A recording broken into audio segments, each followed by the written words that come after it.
आणि बुलेटिनच्या सुरुवातीलाच बातमी आहे भाजपच्या अधिवेशनाची। आज भाजप विधानसभा निवडणुकीचं रणशिंग फुंकतंय। लोकसभा निवडणुकीमध्ये अपयशाला सामोरं जावं लागणाऱ्या भाजपनं विधानसभा निवडणुकांमध्ये अपयशाचा शिक्का पुसून टाकण्यासाठी चंग बांधलाय।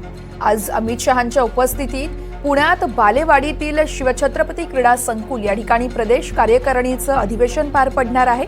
गेल्या काही दिवसांपासून संघानं भाजपवर ताशेरे ओढलेत, त्यावर अमित शहा काय बोलणार याकडे संपूर्ण राज्याचं लक्ष आहे।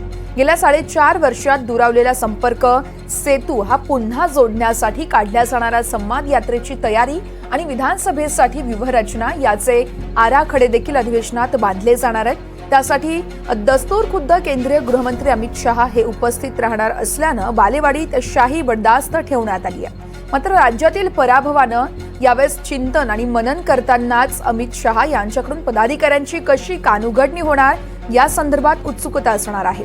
या अधिवेशनासाठी पुणे नगरी सध्या सज्ज झाली आहे।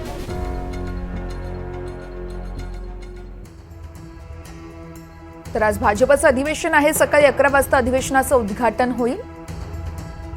सकाळी 11:30 वाजता चंद्रशेखर बावनकुळे यांचा अध्यक्षीय प्रस्ताव असेल।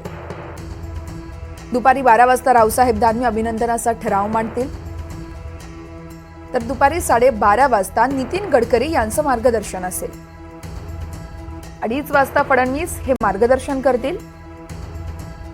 त्यानंतर दुपारी 3 वाजता अमित शहांच्या भाषणानं अधिवेशनाचा समारोप होईल। या संदर्भात राहुल कुलकर्णी आमचे प्रतिनिधी आपल्या सोबत आहेत। राहुल, आपण पाहतोय लोकसभेच्या पराभवानंतर आता भाजपनं कुठेतरी अलर्ट झाल्याचं पाहायला मिळतंय। आता विधानसभेसाठी भाजप रणशिंग फुंकतंय। दोन्ही सरकारच्या अभिनंदनाचा ठराव आहे। म्हणजे दोन्ही सरकारची कामगिरी ही आपल्या 5,000 जे कोणी भारतीय जनता पार्टीचे पक्ष कार्यकर्ते त्यांच्या माध्यमातून लोकांपर्यंत पोहोचवावी हा आजच्या प्रदेश कार्यकारिणीच्या बैठकीचा आणि त्यात येणाऱ्या उपस्थित असणाऱ्या कार्यकर्त्यांना द्यायचा मेसेज। आता याच्यामध्ये बघा, सगळे महत्वाचे नेते त्याच्यामध्ये चंद्रशेखर बावनकुळे ऑब्व्हियसली प्रदेशाध्यक्ष म्हणून, श्री देवेंद्र फडणवीस, रावसाहेब दानवे, नितीन गडकरी आणि अमित शहा हे महाराष्ट्राच्या मर्यादित असलेले सगळे महत्वाचे नेते हे आज येऊन आपल्या कार्यकर्त्यांना मार्गदर्शन करणार आहेत। महायुतीच्या माध्यमातून आपल्याला निवडणुकीला सामोरे जायचं आहे हे आधी कार्यकर्त्यांना सांगितलं जाईल। कारण चंद्रशेखर बावनकुळे काल एनडीटीव्हीशी बोलत असताना असं म्हणाले की लोकसभा निवडणुकीमध्ये काही गोष्टींची जुळवाजुळव नीट झाली नव्हती। विधवी अजित पवार यांच्या पक्षाला घेतल्यानंतर जे वोट ट्रान्सफर व्हायला हवं होतं ते झालेलं नव्हतं। ते मुलाखतीत असंही म्हणाले की एकनाथ शिंदे आणि भारतीय जनता पार्टी यांची नैसर्गिक युती आहे, त्या नैसर्गिक युतीचा फारसा आम्हाला तोटा झाला नाही, पण दुसरा जो सहकारी पक्ष आला त्याबद्दल काही नाराजी होती। आता ती नाराजी दूर करण्याच्या दृष्टीने ही सगळी भाषणं होतील असं दिसतंय।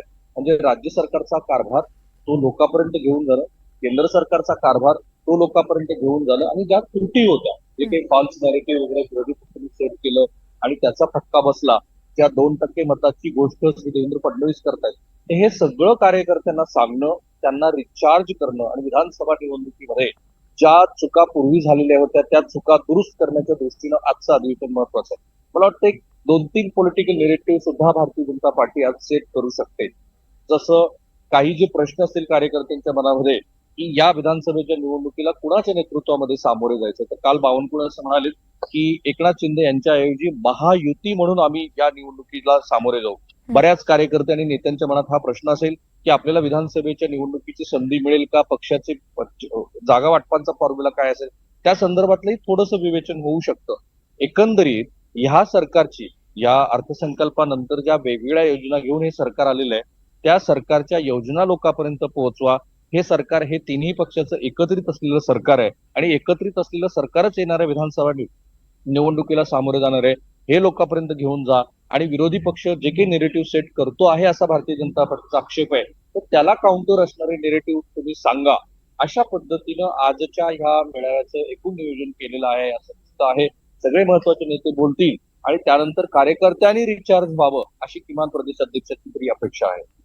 राहुल, त्यामुळे आता येणाऱ्या विधानसभेच्या निकालावरती या अधिवेशनाचे कसे पडसाद, अर्थातच नेमके काय निर्णय होतोय, मतदार राजा नेमका कौल कुणाला देतो हे देखील पाहणं तितकंच महत्त्वाचं आहे। तुर्तास धन्यवाद आपण दिलेल्या सविस्तर माहितीसाठी।